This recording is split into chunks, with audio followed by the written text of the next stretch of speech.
ఇంతవరకు ఎరుకో పట్టణాన్ని గురించి మనం ఆలోచించాం. ఆ తర్వాత వారంలో మనం ఈ ఎరుకో పట్టణం గురించి మరికొన్ని విషయాలు మనం ఆలోచించాం. ఏం ఆలోచించామంటే ఏలియా గారు, ఎలీషా గారు వాళ్ళు ఆయన వెళ్ళిపోతూ ఆ తర్వాత జరిగిన కార్యక్రమాల గురించి ఆ ఎరుకో ప్రదేశంలో ఏం జరిగినాయో కొన్ని విషయాలు మనము ఆలోచించాం. రెండవ భాగంగా ఈరోజు కొత్త నిబంధనలో ఈ ఎరుకో గురించి కొన్ని విషయాలు, ఇదంతా మనము పాత నిబంధనలో మనం చూసాం.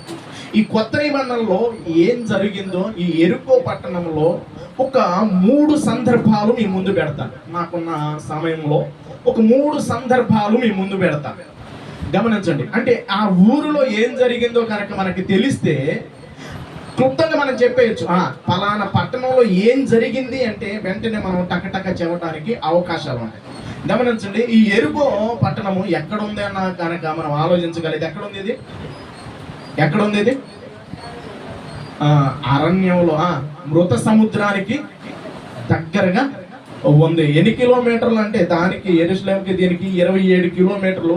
అలాగే దీంట్లో సమృద్ధి ఏమేం పంటలు పండుతాయి చెప్పండి. ఇక్కడ ఏమేం పంటలు పండుతాయి అంటే అక్కడ పండే పంటల గురించి కూడా కొన్ని విషయాలు చెప్పారు. ఖర్జూరాలు, అలాగే అనేకమైన గోధుమలు, ఈ పంటలన్నీ పండుతాయి అని కొన్ని విషయాలు మనము ఆలోచించాం. ఈరోజు ఈ కొత్త నిబంధనలో కనుక మనం ఆలోచించగలిగితే కొత్త నిబంధనలో కూడా ఒక 3 సందర్భాల గురించి మనం ఆలోచిద్దాం. దీంట్లో కొత్త నిబంధనలో ఎరుకో గురించి ఎక్కడెక్కడ ఉంది అంటే కనుక చూడగలిగితే లూకా గారు రాసిన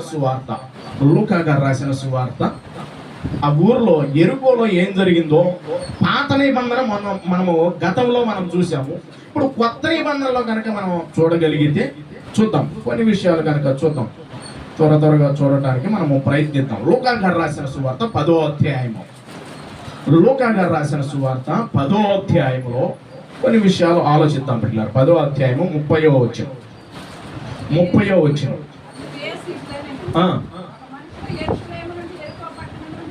ఒక మనుషుడు ఎక్కడ నుండి అంట? యెరూషలేము నుండి ఎక్కడికి బయలుదేరుతున్నాడు? ఎరుకోకు బయలుదేరుతున్నాడు.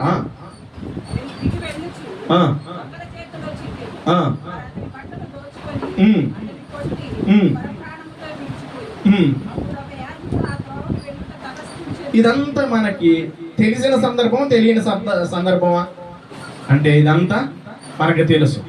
ఎక్కడ నుండి బయలుదేరాడు అంటే యెరూషలేము నుండి ఎక్కడికి బయలుదేరుతున్నాడు? ఎరుకోకు బయలుదేరుతున్నాడు. అంటే యెరూషలేము నుండి ఎరుకోకు బయలుదేరుతున్నాడు. ఆ బయలుదేరే క్రమంలో ఎవరికి దొరికాడు? దొంగల చేతికి చిక్కాడు. ఆలోచించాలి. అంటే ఈ కొత్త నిబంధనలో కూడా ఈ ఎరుకో పట్టణం గురించి రాయబడిందంటే ఖచ్చితంగా రాయబడింది. ఆలోచించండి. అంటే యెరూషలేములో నుండి ఆ వ్యక్తి బయలుదేరి ఎక్కడికి వెళుతున్నాడు అంటే ఎరుకో పట్టణం. ఈ ఎరుకో పట్టణానికి ఏం చేశాడు అంటే ఆయన యెహోషువ గారు అంటే శపించాడు. ఆ శపించమైన పడిన దానిని మరలా ఏలియా కాలం దగ్గరికి వచ్చేవాటికి ఆయన ఏం చేశాడు? ఎలీషా దాన్ని ఏం చేశాడంటే బాగు చేశాడు. గమనించండి, ఎరుకో అంటే 2 విషయాలు మనము మైండ్లో పెట్టుకొని ఆలోచించడం మొదలు పెట్టాలి. చూడండి, అంటే ఇక్కడ ఈ సందర్భం అంతా కూడా యెరూషలేము, ఎరుకో ప్రయాణంలో జరుగుతున్న పరిస్థితుల గురించి రాస్తూ ఉన్నాడు. ఈ పరిస్థితి అంతా వస్తున్నారు, ఒక సమయం అందరూ వస్తున్నాడు, యాజకుడు వస్తున్నాడు, చూసి వెళ్ళిపోతున్నాడు. ఇవన్నీ మీకు తెలుసు కాబట్టి నేను త్వరగా కొంచెం ముందుకు వెళతాను. అంటే ఈ కొత్త నిబంధనలో కూడా దీని ద్వారా మనము ఏమి నేర్చుకోవచ్చు అంటే గమనించండి పిల్లలారా. ఈ 3 వ్యక్తులు వస్తున్నారు. ఈ 3 వ్యక్తుల్లో ఒక వ్యక్తి మాటకు ఏం చేస్తున్నాడు అంటే అతన్ని పరామర్శించి అతని పరిస్థితిని గమనించి తీసుకువెళ్ళి ఏం చేస్తున్నాడు? సహాయపడుతున్నట్టుగా కనపడుతూ ఉంది. ఈ మాటలన్నీ కూడా త్వరగా చదువుకుంటూ ముందుకు వెళ్దాం. చూడండి, 30వ వచనం నుండి కనుక మనం చూడగలిగితే మళ్ళీ చదువుకుంటూ వెళ్దాం. అందుకే యేసు ఇట్లా, నేను ఒక మనుషుడు యెరూషలేము నుండి ఎరుకో పట్టణముకు దిగి వెళ్ళుచు దొంగల చేతిలో చిక్కెను. వారు అతని బట్టలు దోచుకొని అతను కొట్టి పొరప్రాణములతో విడిచిపోయిరి. గమనించండి, ఎక్కడి నుండి బయలుదేరుతున్నాడు? యెరూషలేము నుండి ఎక్కడ బయలుదేరాడు? యెరికోకు బయలుదేరాడు. ఆ బయలుదేరే క్రమంలో ఎవరికి చేతిలో దొరికాడు? దొంగల చేతిలో. గమనించండి, దొంగల చేతిలో చెక్కేపాటికి పిచ్చగొట్టుడు కొట్టేసి చచ్చేయాలి అనుకున్నా. ఈరోజు ఈ పరిస్థితిని కనుక చూడగలిగితే మనం కూడా ఎవరి చేతికి చిక్కుతున్నాం చెప్పండి? ఎవరి చేతికి చిక్కుతున్నాం? ఎవరి చేతికి చిక్కింది? దొంగల చేతికి చిక్కలేదా? ఎవరి చేతికి చిక్కింది? వాడు పెద్ద దొంగే. వాడి చేతికి దొరికితే ఎలాంటి వాడిని పిప్పి చేస్తాడు. గమనించండి, నీ ఆత్మీయ జీవితాన్ని పిప్పి చేయడానికి వాడు సిద్ధంగా ఉన్నాడు. వాడికి ఎంతో అవకాశం ఇవ్వకూడదు, ఎంతో అవకాశం ఇవ్వక్కర్లా. కొంచెం అవకాశం ఇస్తే, కొంచెం అవకాశాన్ని ఇస్తే వాడు వచ్చేసి మీద కూర్చొని తొక్కటం మొదలు పెడతాడు. అపవాదికి ఏమి ఇద్దంటున్నాడు? చోటు ఇద్దంటున్నాడు. గమనించండి, ఎప్పుడైతే అపవాదికి మనం చోటు ఇవ్వటం మొదలు పెడతామో, ఆ అపవాదికి చోటు ఇవ్వటం ద్వారా వాడు మన ఆత్మీయ జీవితాన్ని ఏం చేస్తూ ఉంటాడంటే తొక్కి పడేస్తాడు.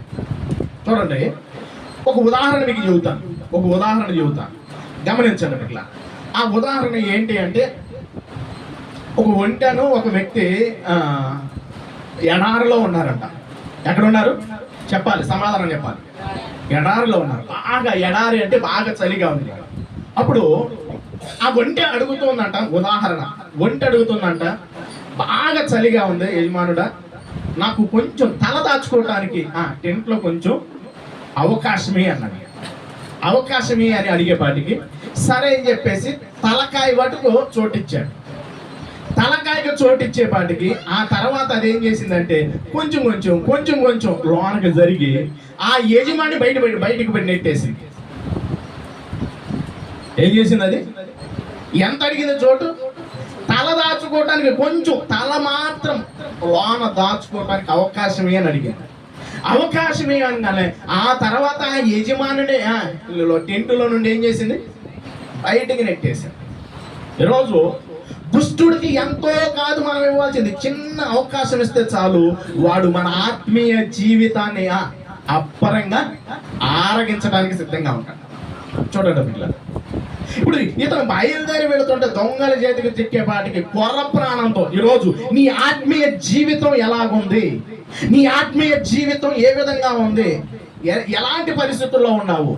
దుష్టుడికి అవకాశాన్ని ఇచ్చేసామంటే నీ ఆత్మీయ జీవితం అంతా కూడా ఎలాగ మారిపోయిందంటే వాడు వాడుకున్న తర్వాత వాడు నీ జీవితం, నీ ఆత్మీయ జీవితం మొత్తం సర్వం నాకేసిన తర్వాత నీ పరిస్థితి ఎలాగుంటుందో తెలుసా? కొర ప్రాణాలే. అతని జీవితం ఎలాగ మారిపోయిందంటే పిల్లరా, కొర ప్రాణాలతో ఉన్నారంట. ఇప్పుడు ఎవడైనా వచ్చి రక్షిస్తాడా? చూడండి అక్కడ ఏం జరుగుతుందో, చూడండి ఏం జరుగుతుందో చదువుకుంటే త్వరగా వెళ్దాం. అప్పుడు ఒక యాజకుడు పక్కగా వెళ్ళిపోయాడు. యాజకుడు గమనించండి, ఎప్పుడు యాజకుడు సహాయపడతారంటే పడట్లా. సహాయపడ్డాడా? లేదు, చూసేసాడు, వెళ్ళిపోయాడు. తర్వాత అలాగునే లేవీడు ఒకడు ఆ చోటికి వచ్చి ప్రక్కగా పోయెను, ప్రక్కగా వెళ్ళిపోయాడు. చూశాడు. లేవీడు అంటే ఎవరో? ఇతను కూడా యాజకత్వం చేయవలసిన వ్యక్తి, ఒక విశ్వాసం అనుకోండి. చూస్తారు, చూసేసి పట్టించుకుంటారా? పట్టించుకున్నాడు ఆ విశ్వాసి కూడా. ఎవడు పట్టించుకోడు సుమా. ఎవడు మీ ఆత్మీయ జీవితానికి మీరే జాగ్రత్త పడాలి.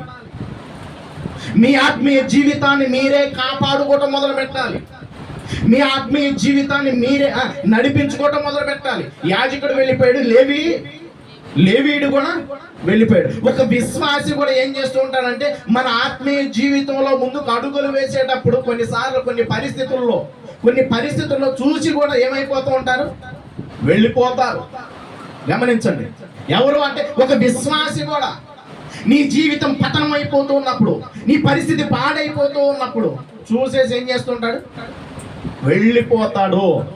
చూసే వెళ్తాడు, చూడకుండా ఉంటాడా? చూశాడు.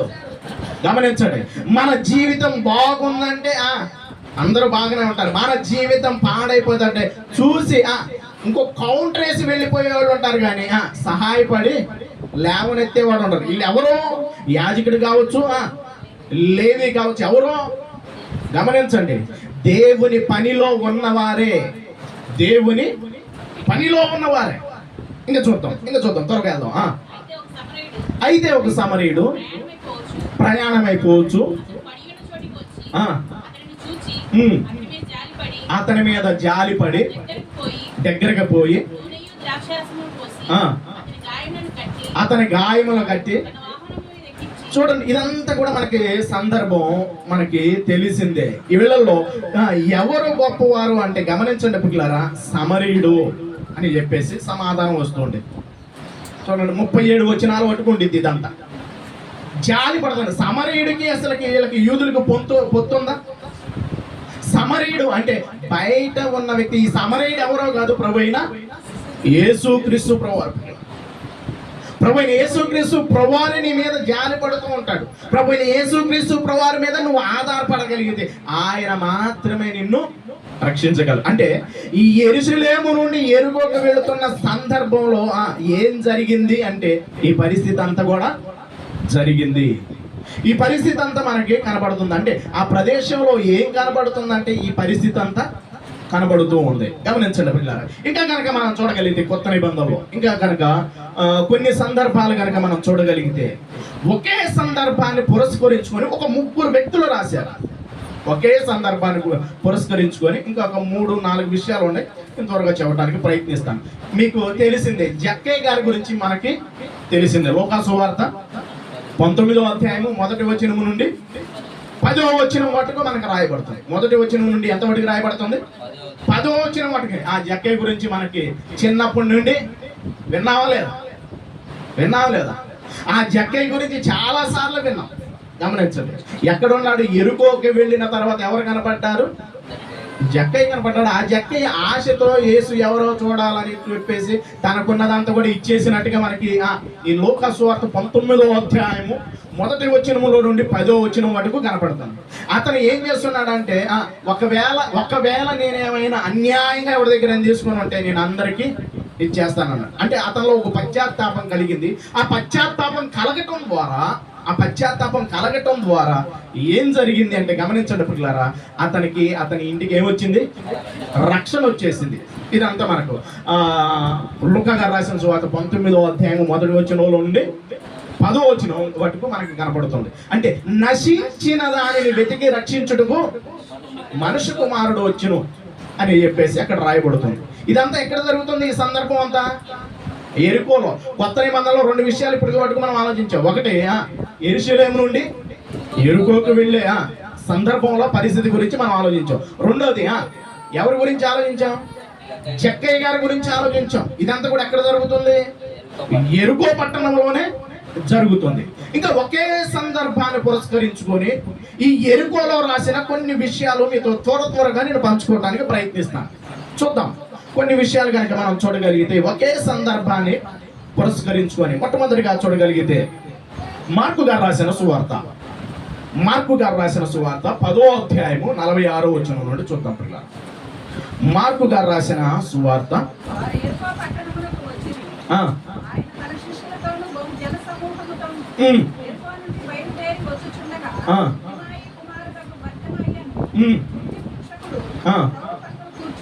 ఎక్కడ కూర్చున్నాడంట? త్రోవ పక్కన కూర్చుండును.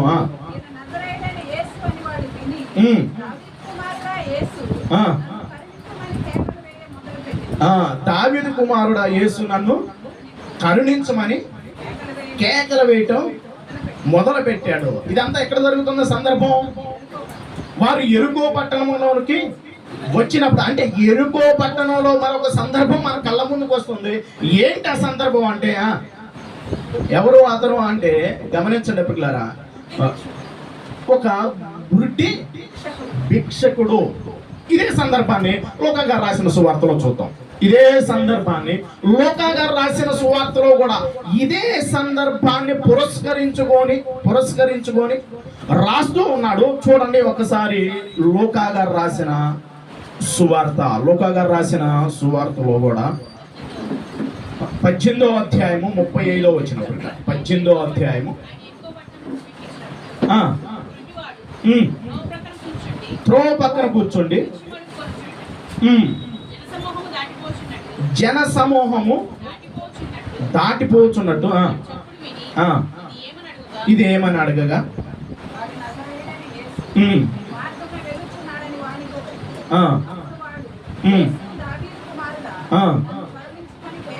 నన్ను కరుణించమని కేకలు వేసిను. నన్ను కరుణించని కేకలు వేస్తున్నాడు. గమనించండి, మార్కు గారు రాసిన సువార్తలో మనం చూసాము. అలాగే రెండవదిగా ఏం చూసాము, దేంట్లో చూసాము, లూకా గారు రాసిన సువార్తలో కూడా ఇది కూడా ఎక్కడ జరుగుతుంది, ఎక్కడ జరుగుతుంది, యెరికో పట్టణంలో జరుగుతుంది.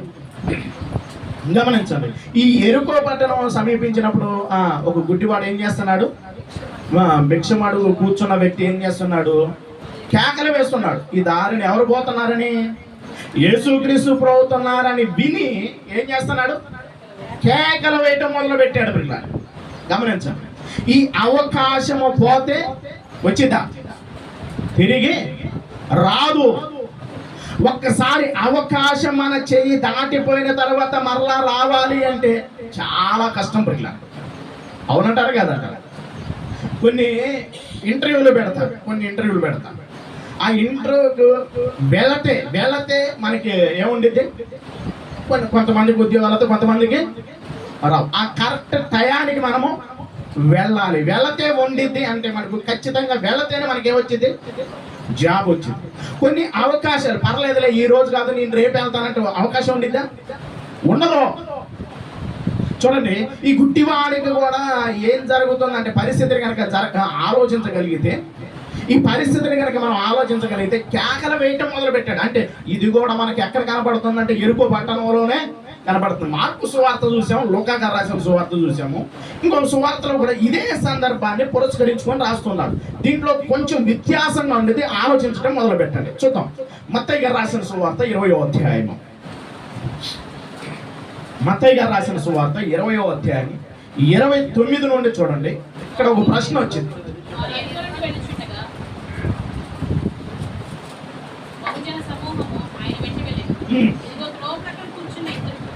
ఎంతమంది అంట, ఎంతమంది అంటున్నాడు, ఇద్దరు గుడ్డోళ్ళ. ఇక్కడ ఏమని రాస్తున్నాడు, ఇద్దరు గుడ్డివారు అంటున్నాడు. ఇద్దరు ఒకళ్ళ, ఏది నమ్ముదాం, ఏం జరుగుతుందో చదవండి. అది కూడా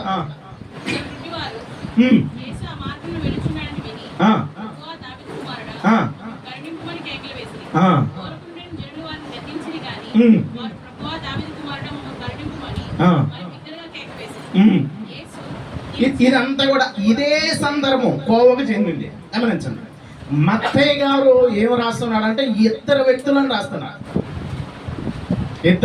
రాస్తున్నాడు. మరి మార్కు గారు, లూకా గారు ఎంతమంది అని రాస్తున్నాడు, ఒక్క వ్యక్తి అని రాస్తున్నాడు. ఎంతకీ ఇద్దరా ఒకళ్ళ,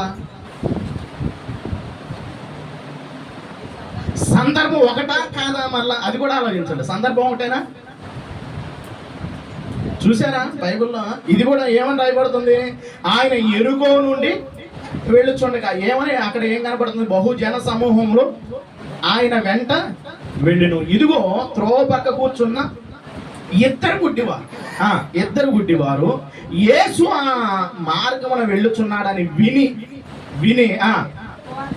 ప్రభువా దావీదు కుమారుడా మమ్మల్ని కరుణించమని కేకలు వేస్తూ ఉన్నారంట. ఊరకుండమని జనులే అన్నప్పుడు వారిని గద్దించిన కానీ వారు ప్రభువా దావీదు కుమారుడా మమ్మల్ని కరుణించమని మరీ బిగ్గరగా కేకలు వేసాను. గమనించండి, ఒకే సందర్భం గురించి ముగ్గురు వ్యక్తులు రాశారు. ఇదంతా ఎక్కడ జరుగుతుంది, యెరికో పట్టణంలో జరుగుతుంది. పిల్లరా, మన ఏంటి టైటిల్ ఏంటి, ఆ ఊర్లో ఏం జరుగుతుందో మనం ఆలోచిస్తున్నాం. ఏ ఊర్లో, యెరికోలో ఏం జరుగుతుందో మనం ఆలోచిస్తున్నాం. పిల్లరా, ఆ యెరికోలో ఏం జరుగుతుంది అంటే ఆ పట్టణంలో ఏం జరుగుతుందంటే ఒకే సందర్భాన్ని పురస్కరించుకొని ముగ్గురు వ్యక్తులు రాశారు. ఏది కరెక్ట్,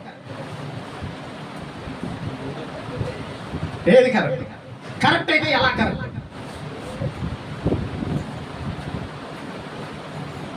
ఆలోచించండి. ఒకే సందర్భాన్ని తీసుకొని ముగ్గురు వ్యక్తులు రాశారు. చూశారుగా, మత్తయి గారు రాసిన సువార్తలో 20వ అధ్యాయం 29వ వచనంలో ఇదే సందర్భం ఉంది. అలాగే మార్కు సువార్త 10వ అధ్యాయం 46 నుండి 52 వరకు ఇదే సందర్భం కనపడుతుంది. అలాగే లూకా గారు రాసిన సువార్తలో 18వ అధ్యాయం 35వ వచనం నుండి 43 వరకు ఇదే సందర్భం కనపడుతుంది. ఇంతకీ ఏది కరెక్ట్?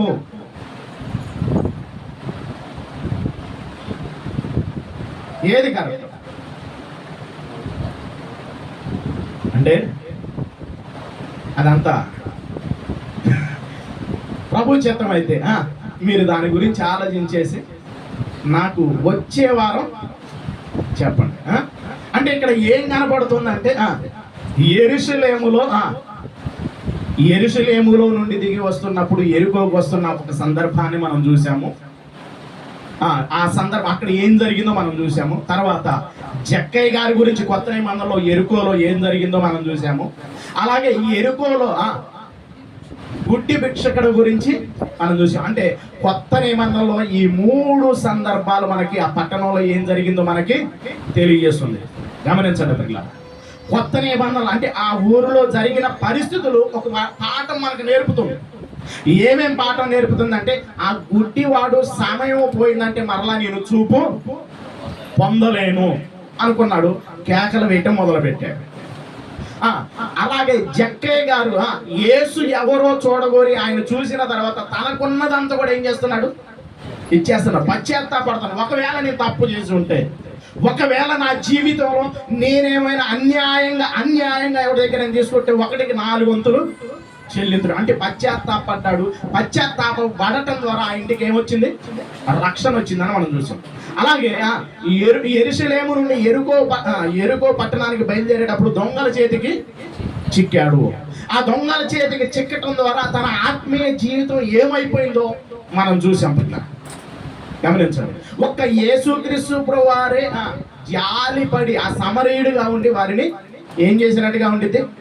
వారి గాయాలు కట్టేసి 2 అక్కడ జరుగుతున్న విషయం ఏంటంటే మీకేమన్నా ఇవ్వాలి అంటే నేను మరలా వచ్చి దానిని ఇత్తును అంటాడు. చూడండి, ఒక్క మాటను చూసేసి నేను ముగించేయడానికి ప్రయత్నిస్తాను.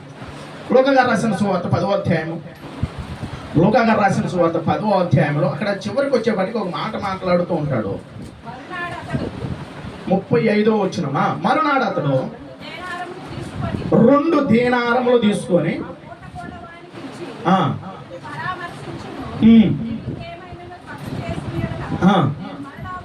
నేను మరలా వచ్చినప్పుడు అది నీకు తీర్చిదనని అతనితో చెప్పి పోయెను.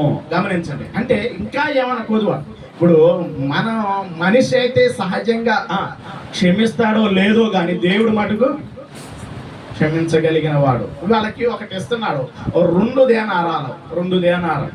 దానికి కింద ఇంచుమించు ₹1 కావచ్చు అని చెబుతున్నాడు. ఇట్లారా ఈ 2 అన్నదానికి కూడా మరొక బైబిల్ గ్రంథంలో అయితే లేదు కానీ మరొక వ్యక్తి ఒక మాట చెప్పాడు. ఏంటి అంటే ఆ 2 కూడా పాత కొత్త నిబంధన అని ఒక విషయాన్ని చెప్పారు. మీరు దీన్ని బైబిల్ పరంగా తీసుకోవచ్చు. ఒక ఉదాహరణ ఒక మాట చెప్పాడు అనమాట.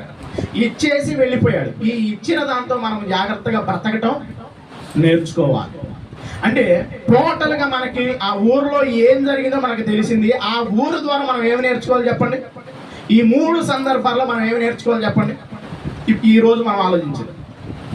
అంటే నువ్వు కనుక యెరూషలేములో నుండి ఎరుకోకు వెళ్ళిపోయి దేవుని సన్నిధిని విడిచిపెట్టేసి తిరుగుతూ ఉన్నావు, ఒక దినాన నీ ఆత్మీయ జీవితం శుభ్రంగా పాడైపోయింది. దొంగల చేతికి దొరికితే ఏం చేస్తారు? దోచుకోకుండా వదిలేస్తారా? వదలరు పిల్లరా. వాడి చేతికి దొరకాల కానీ నిన్ను అట్టడుగు స్థితికి తీసుకువెళ్ళిపోవటానికి ప్రయత్నిస్తూనే ఉంటాడు. 2వ సందర్భం కనుక చూడగలిగితే జక్కయ్య గారి గురించి అతను ఆశపడటం ద్వారా ఆ ఎరుకో పట్టణంలో మనం ఆలోచిస్తున్నాం. దీని ద్వారా మనం ఒక పాఠం నేర్చుకుంటున్నాం. ఏం చేస్తున్నాడు అంటే అతను పశ్చాత్తాపడటం ద్వారా అతని జీవితం ఎలాగుంది? రక్షణ కుటుంబానికి వచ్చేసింది. 3వ సందర్భం కనుక మనం ఆలోచించగలిగితే ఈ సమయం పోతే మరలా రాదు. పక్కన వాళ్ళు మనల్ని ఎప్పుడు కూడా సపోర్ట్ చేయరు పిల్లరా. దేవుడు మనకి ఇచ్చిన అవకాశాన్ని సమయాన్ని సద్వినియోగం చేసుకుంటూ వెళుతుంటే మన జీవితం ఉన్నతంగా ముందుకు అడుగులు వేయటానికి అవకాశం ఉండేది. ఆ సమయాన్ని గనక, ఆ దేవుడిచ్చిన అవకాశాన్ని గనక పోగొట్టుకుంటే మరలా తిరిగి రానే రాదు. తర్వాత ఎంత కేకలేసినా మనకు తెలుసు. మత్తయి గారు రాసిన సువార్త 25వ అధ్యాయంలో బుద్ధి గల్ల కనికలు, బుద్ధి లేని కనికలు. అందరూ ఏమని రాశాడు అంటే, కన్యకలు అందరూ కూడా సిద్ధపడిన వాళ్ళైన వాళ్ళంతా. అదంతా సంఘానికి సాదృశ్యమైనదే. అంటే సంఘానికి సాదృశ్యమైనదే, సంఘంలో ఉన్న వారే. గమనించండి, 5గురు ఏమయ్యారు? సిద్ధపడ్డారు. 5గురు ఏముందలే, ఇంకా టైం ఉందలే అని చెప్పేసి కొంచెం పాటు కునుకుబాటు బట్టి ఏమైపోయింది? కోల్పోయారు. ఆ తర్వాత అయ్యా మాకు తలిపింది, అయ్యా మాకు తలిపింది. అవకాశం ఉందా? ఒక్కసారి అవకాశం పోయింది అంటే దానిని సంపాదించుకోవాలంటే చాలా కష్టం. అంటే ఈ ఊరిలో ఏం జరిగిందో, ఏ ఊరిలో మన టైటిల్ ఏంటి, ఆ ఊరిలో ఏం జరిగింది, కొత్త నిబంధనలో కూడా మనం మొత్తం చూసాం. ఇంకా ఏమన్నా ఉంటే మీరు పరిశీలించండి. ఇంకొకటి, ఈ 3 సందర్భాల్లో మత్తయి గారు రాసిన సువార్త, మార్కు సువార్త, లూకా సువార్తలో ఈ 3 సందర్భాల్లో ఏ సందర్భం కరెక్ట్ అయితే ఎలా కరెక్ట్ అన్న విషయాలు వచ్చే వారం నాకు మీరందరూ కూడా చెప్పడానికి ప్రయత్నించండి. మనము పాత నిబంధనలో ఎరుకో పట్టణం గురించి చూసాం, కొత్త నిబంధనలో ఎరుకో పట్టణం గురించి చూసాం. ఆ పట్టణాల ద్వారా, ఆ ఊరు ద్వారా ఒక పాఠాన్ని, ఆత్మీయ పాఠాన్ని ఖచ్చితంగా మనము నేర్చుకున్నామా లేదా? ఖచ్చితంగా మనము నేర్చుకున్న మనము జాగ్రత్తగా ముందుకు అడుగులు వేద్దాం. చిన్న ప్రార్థన చేసుకొని మనము ప్రభు యొక్క బల్ల కార్యక్రమంలో మనం ప్రవేశిద్దాం. సకలాశీర్వచనములకు కారణభూతుడు అయిన మా ప్రియ పరలోకపు తండ్రి, ఈ ఉదయకాలం మీ పాద సన్నిధికి చేరి ఆ ఊరిలో ఏం జరిగింది అన్న విషయంలో, పాత కొత్త నిబంధనలో తండ్రి అనేకమైన విషయాలు మేము నేర్చుకోవడానికి మీరు కృప చూపించారు తండ్రి.